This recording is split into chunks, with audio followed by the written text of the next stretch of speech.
1944ஆம் ஆண்டு இந்திய எல்லைப் பகுதியான இம்பால் போர்க்களத்தில் பிரிட்டிஷ் பேரரசுக்கு எதிராக மரணப் போராட்டம் நடத்தி கொண்டிருந்தது நேதாஜியின் இந்திய தேசிய ராணுவம். எதிரிகளின் குண்டுமழைக்கும் பர்மா காடுகளின் கொடூரமான சூழலுக்கும் இடையே நடைபெற்ற அந்த வரலாற்று சிறப்புமிக்க போரில் உயிர் தப்பிய ஒரே ஒரு மாவீரன் யார் தெரியுமா? கேரள கிறிஸ்தவ குடும்பத்தில் பிறந்து நேதாஜியின் அழைப்பை ஏற்று இந்திய விடுதலைக்காக பர்மா காடுகளில் பீரங்கிகளை எதிர்கொண்ட இளம் லெப்டினன்ட் ஜேம்ஸ் ஜோசப். புதுச்சேரி தாய்நாட்டின் சுதந்திரத்திற்காகவும் காலனித்துவ எதிர்ப்புக்காகவும் தன் வாழ்வையே அர்ப்பணித்த இந்த மறக்கப்பட்ட மாவீரனின் பிரம்மாண்ட வரலாற்றை இப்போது காண்போம்.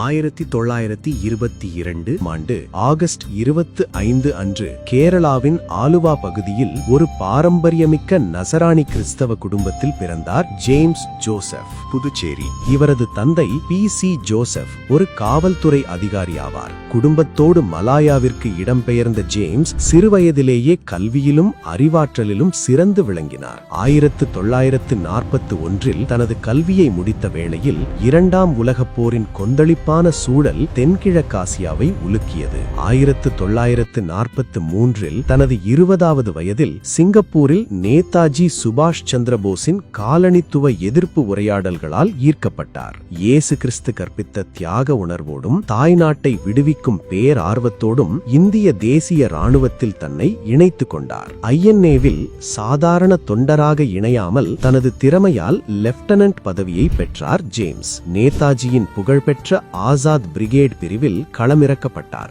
1944 ஜூன் மாதத்தில் நடைபெற்ற கொடூரமான இம்பால் போரில் நேரடியாக பங்கேற்று பிரிட்டிஷ் கூட்டுப்படைகளுக்கு எதிராக போரிட்டார். அந்த போரின் முடிவில் அவரது படைப்பிரிவில் இருந்த அனைத்து வீரர்களும் வீரமரணமடைந்த நிலையில் உயிர் தப்பிய ஒரே ஒரு வீரராக ஜேம்ஸ் வரலாற்று படைத்தார். 1945 INA கலைக்கப்பட்ட போதிலும் இவரது காலனித்துவ போராட்டம் நிற்கவில்லை. இந்தியா வந்து தேசபக்தர்களுடன் தகவல்களை பகிர்ந்த பின் மலாயா திரும்பிய இவர் பல்கலைக்கழக மாணவர் அரசியலிலும் மற்றும் பிரிட்டிஷ் எதிர்ப்பு லீக் அமைப்பிலும் தீவிரமாக செயல்பட்டார். இதன் காரணமாக 1951 பிரிட்டிஷ் அதிகாரிகளால் கைது செய்யப்பட்டு சாங்கி சிறையிலும் செயின்ட் ஜான்ஸ் தீவு தடுப்பு முகாமிலும் நீண்ட காலம் அடைக்கப்பட்டார். இந்திய விடுதலையில் தொடங்கிய இவரது அரசியல் பயணம் பின்னர் மலாயா மற்றும் சிங்கப்பூர் மக்களின் சமூக நீதி, தொழிலாளர் உரிமை மற்றும் தேசிய ஒற்றுமைக்கான போராட்டமாக விரிவடைந்தது.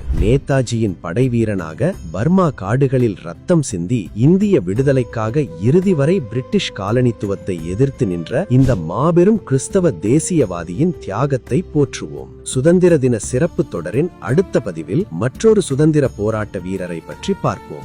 ஜெய் ஹிந்த்.